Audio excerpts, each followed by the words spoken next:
The golden morning light filtered through the wide windows of a cozy roadside cafe in the small town of Riverbend. The aroma of buttery toast and freshly brewed tea mingled with the soft murmur of conversation. It was the kind of place where locals gathered daily, sharing gossip and laughter. At a glance, it seemed like just another ordinary morning. That illusion shattered when the door creaked open, and an elderly gentleman stepped inside.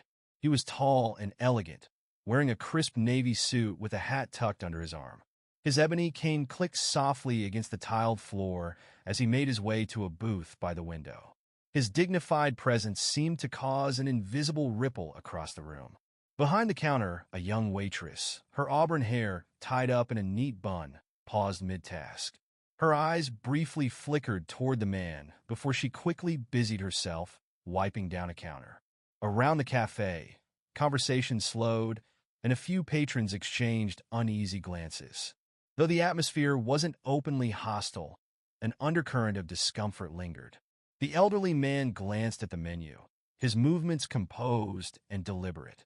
He raised a hand, signaling for service, but the waitress didn't respond. Instead, she focused her attention on refilling cups and taking orders from other tables, carefully avoiding his gaze. Minutes passed, and her neglect became increasingly noticeable. At a nearby table, a teenager wearing headphones glanced up, frowning slightly at the scene. A woman with a toddler hesitated as she reached for her tea, her gaze darting between the man and the waitress, but she quickly turned her attention back to her child. The other patrons followed suit, choosing silence over action. The man raised his hand again, his patience seemingly unshaken, but the waitress walked past him without acknowledgement. A younger server clearing plates nearby seemed to notice. He hesitated before leaning toward his colleague. "That man's been waiting a while," he whispered. "I'll get to him," she replied curtly, not meeting his eyes. At the counter, two middle-aged men muttered to each other, stealing glances at the corner booth. One shrugged, whispering, "Not our problem." After nearly 20 minutes, the tension was unmistakable. The man remained calm, his fingers lightly drumming on the table, but his stoic expression spoke volumes. Some patrons avoided looking his way entirely, while others seemed to wrestle with unease. Then, the cafe door opened again, and the mood shifted. A woman in her late 20s strode in, her sleek trench coat flaring slightly as she moved. Her confident steps turned heads, and her dark eyes scanned the room before locking onto the elderly man. Her face broke into a warm smile. "Papa," she called, her voice bright and affectionate. The man's face lit up, and he stood, his posture momentarily losing its stiffness as he embraced her. Their joyful reunion contrasted starkly with the tense silence that had gripped the room moments before. The woman turned to the booth, her brow furrowing. "You haven't been served yet?" she asked, her voice tinged with disbelief.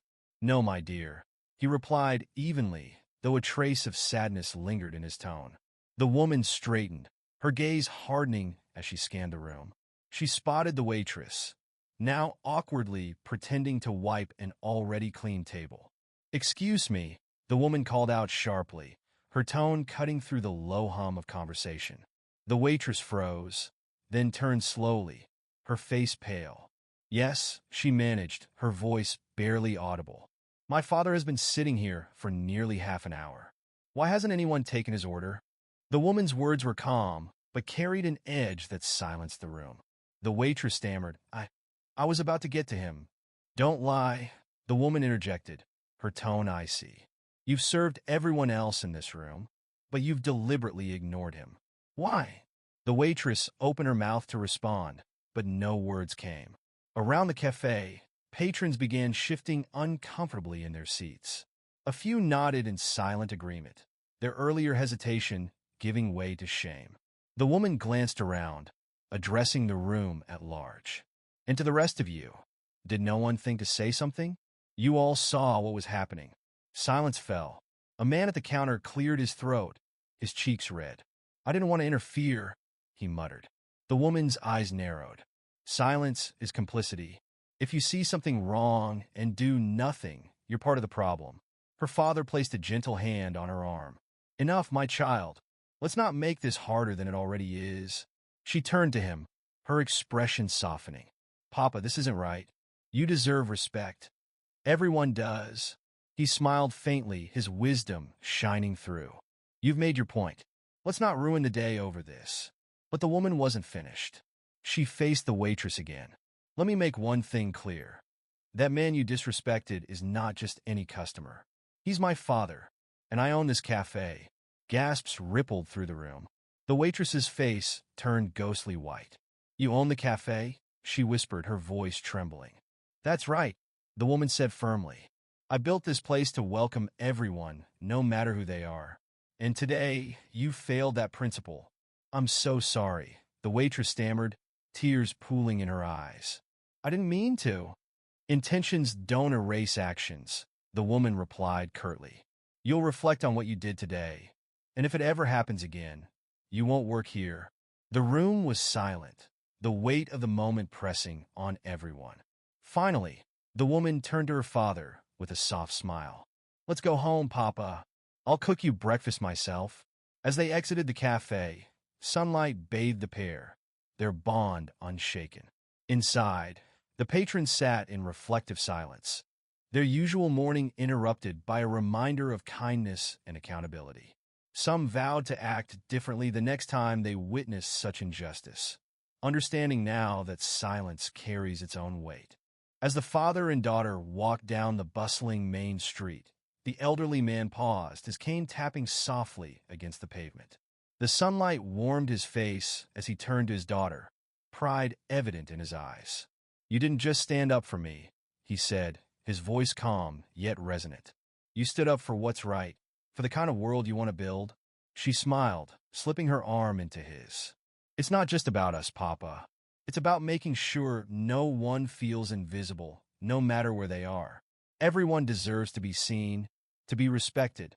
The cafe behind them buzzed with a different energy now. Inside, the patrons remained quiet, reflecting on their own roles and what had unfolded. Some whispered apologies to each other, their voices tinged with guilt. The waitress stood near the counter, staring down at the coffee pot in her hands, her mind clearly elsewhere. She thought about the hurt in the man's eyes and the pointed truth in his daughter's words. A man seated at the counter finally broke the silence. Next time, he said softly but firmly, we say something. We don't let it slide. Others nodded, small murmurs of agreement spreading like ripples. It was a moment of collective reckoning, an unspoken promise to do better. Outside, the father and daughter continued their walk, their footsteps in rhythm.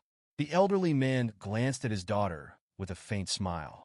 You've grown into a remarkable woman, he said, his voice filled with quiet pride. She squeezed his arm gently. And I'll keep fighting for the values you taught me. Together, they disappeared down the sunlit street, leaving behind not just a lesson, but the spark of change in the hearts of everyone who had witnessed their quiet act of courage.